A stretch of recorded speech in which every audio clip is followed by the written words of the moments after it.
समय की बात है। भानुपुर नामक गांव में शंभू नाम का एक किसान रहता था। शंभू भगवान शिव का बहुत बड़ा भक्त था। रोजाना सुबह उठकर भगवान शिव के मंदिर में जाना और शिव जी की मूर्ति के साथ शिवलिंग की पूजा करना उसका नियम था। शंभू के पास मोती नाम का एक पालतू बैल था, जिससे शंभू अपने खेत में हल जोतता था।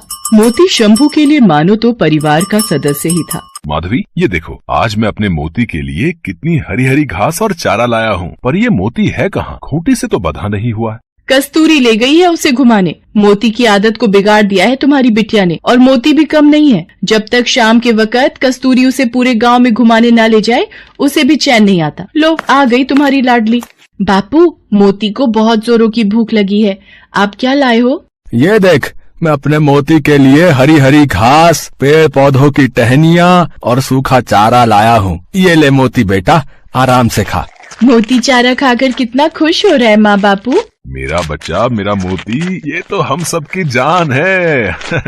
मोती बैल शंभू और उसके परिवार का लाडला था। मोती खेतों को जोतने में शंभू की बहुत सहायता करता था। लगभग सारा काम खेतों का शंभू मोती की सहायता से निपटा लेता था। कुछ गांव के लोग शंभू की सफलता से जलते थे, जिनमें से एक था हरिया, जो शंभू से बहुत ईर्ष्या करता था। ऐसे ही एक दिन, अरे शंभू, तू सुबह शाम शिव मंदिर में पूजा ही करता रहता है? कुछ देर अपने दोस्तों के साथ भी समय बिता लिया कर। शाम का वक्त है, आ जा दो घड़ी, हमारे साथ भी कुछ खा पी ले। नहीं हरिया भाई, मैं ये सब नहीं लेता हूँ। मैं तो बस भगवान शिव का भक्त हूँ और उन्हीं की पूजा में अपना समय बिताता हूँ। मुझे उसी में खुशी मिलती है। हरिया भाई, मैं देख रहा हूँ शंभू तुम्हारा अपमान कुछ ज्यादा ही करने लगा है। हाँ, तुम उसे 2 घड़ी अपने पास बैठने के लिए कहते हो और वो तुम्हें साफ लफ्जों में मना करके हमेशा चला जाता है। तुम क्यों उसे बार बार कहकर अपनी इज्जत गिरवाते हो भाई? हैं?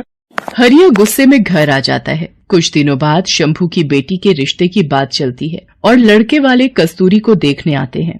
देखो शंभू भाई, मैंने तुम्हारा गांव में बहुत नाम सुना है। तुम्हारा परिवार भी बहुत अच्छा है और हमें कस्तूरी बिटिया जैसी बहू ही अपने बेटे के लिए चाहिए। एक काम करते हैं, शादी के लिए 3 महीने बाद का कोई अच्छा मुहूर्त देखकर तारीख रख लेते हैं। क्यों, ठीक रहेगा ना?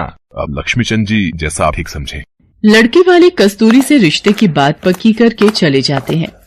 आपने लड़के वालों से कह तो दिया, पर 3 महीने में हम इतने पैसे शादी के लिए कैसे जोड़ पाएंगे? तुम चिंता मत करो माधवी, मैं और मोती मिलकर कुछ ही दिनों में नई फसल पर काम कर लेंगे। फिर उस फसल को बेचकर अच्छे पैसे मिल जाएंगे। फिर हम आराम से कस्तूरी की शादी कर सकते हैं। अब तुम मोती का भी ज्यादा ख्याल रखा करो, वो भी हमारे साथ बहुत मेहनत करता है। तुम चिंता मत करो, मैं मोती का ध्यान रखूंगी। कस्तूरी की शादी की बात पक्की होने की खबर हरिया को लग जाती है। वो इस बात को बर्दाश्त नहीं कर पाता है। मेरा अपमान करके शंभू इतना खुश कैसे रह सकता है? इसकी सारी खुशी उसी बैल में है। उसी बैल के भरोसे ये हवा में उड़ रहा है। ये सोचता है कि बैल की मदद से ये अच्छी फसल उगा लेगा और अपनी लड़की की शादी कर देगा। मेरे होते हुए ऐसा कभी नहीं हो सकता। कई बार इस शंभू ने गाँव वालों के सामने मेरा अपमान किया है। आज रात मौका देखकर इसके बैल का काम तमाम कर दूंगा। हाँ। आधी रात के वक्त जब सब सो रहे थे, तब हरिया उठा और उसने शंभू के घर जाकर मोती के चारे में जहर मिला दिया। सुबह जब शंभू की आंख खुली तो उसने देखा। ये क्या हो गया माधवी? कस्तूरी बिटिया, जल्दी आओ, देखो हमारा मोती बेसुध पड़ा हुआ है। इसके मुंह से झाग निकल रही है। कहीं इसने कुछ गलत तो नहीं खा पी लिया? हे शिव शंकर, मेरे मोती को ये क्या हो गया? हे भोलेनाथ, हमारा मोती नहीं मर सकता,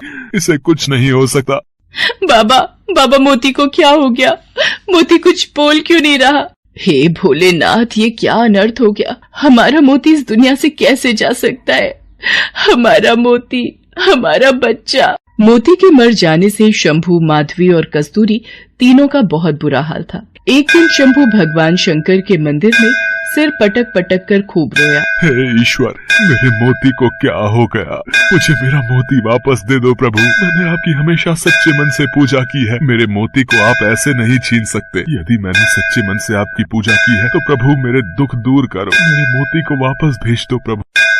शंभू भगवान शंकर की मूर्ति के आगे बिलक बिलक कर रो रहा था। तभी उसे मंदिर के द्वार पर एक बैल आता दिखाई दिया, जो देखने में बिल्कुल मोती के जैसा ही था। मोती? हे ईश्वर, ये बैल तो बिल्कुल मेरे मोती जैसा है। आसपास तो इसका कोई मालिक दिखाई नहीं दे रहा। ये कहाँ से आया है? हे प्रभु, ये आपकी कैसी लीला है? आपने मेरे लिए मेरे मोती जैसा हूबहू एक बैल भेज दिया। शंभू भगवान शंकर का आशीर्वाद मानकर खुशी खुशी उस बैल को घर ले आता है और आकर सारी बात माधवी और कस्तूरी को बताता है। बाबा, ये बैल तो बिल्कुल हमारे मोती जैसा है। मुझे तो ऐसा लगता है भगवान शंकर ने हमारे मोती को वापस भेज दिया है। देखो बाबा, ये मुझे पहचानता है, मेरे हाथों से चारा भी खा रहा है। हे शिव शंकर, आपने इस बैल को भेजकर हमारे सारे दुख दूर कर दिए, वरना मोती के बिना तो हम बिल्कुल अकेले हो गए। मोती के रूप में उस बैल के आ जाने से शंभू की सारी परेशानी दूर हो गई थी। मानो उस बैल में ऐसा क्या जादू था कि मोती जब शंभू के साथ उस बैल से हल जोतता तो मिनटों में काम पूरा हो जाता। कुछ ही दिनों में शंभू के खेत फसल से लहराने लगे। फसल पककर तैयार हो गई। शंभू ने उसे अच्छे दामों में बाजार में बेच भी दिया। कस्तूरी की शादी के दिन नजदीक आ रहे थे। शंभू उस बैल की मदद से खेत पर बहुत जल्दी काम करने लगा था। ये बात जब हरिया को पता चली तो उसने दोबारा अपनी चाल चलने की सोची। इस शंभू की तो खुशी का ठिकाना ही नहीं है। बड़े जोर शोर से अपनी बेटी की शादी की तैयारियां कर रहा है। इसके पास दूसरा बैल जब से आया है तब से ये ज्यादा खुश दिखाई दे रहा है। मुझे इसके दूसरे बैल को भी मारना होगा। सब सो चुके हैं। जल्दी से इस बैल के चारे में जहर मिला देता हूँ। ये भी मोती के पास ऊपर पहुँच जाएगा। हरिया जैसे ही उस बैल के पास जाता है, बैल मानो किसी जादुई शक्ति से अपनी रस्सी खोल लेता है और हरिया के पीछे भागने लगता है। हरिया चिल्लाता है, कोई बचाओ, बचाओ, मुझे ये बैल मार देगा, मुझे मार देगा, मुझे माफ कर दो, मुझे माफ कर दो, मैं ऐसी गलती दोबारा नहीं करूंगा। मोती बेटा रुक जाओ, हरिया के पीछे मत भागो। शंभू भाई, मुझसे गलती हो गई।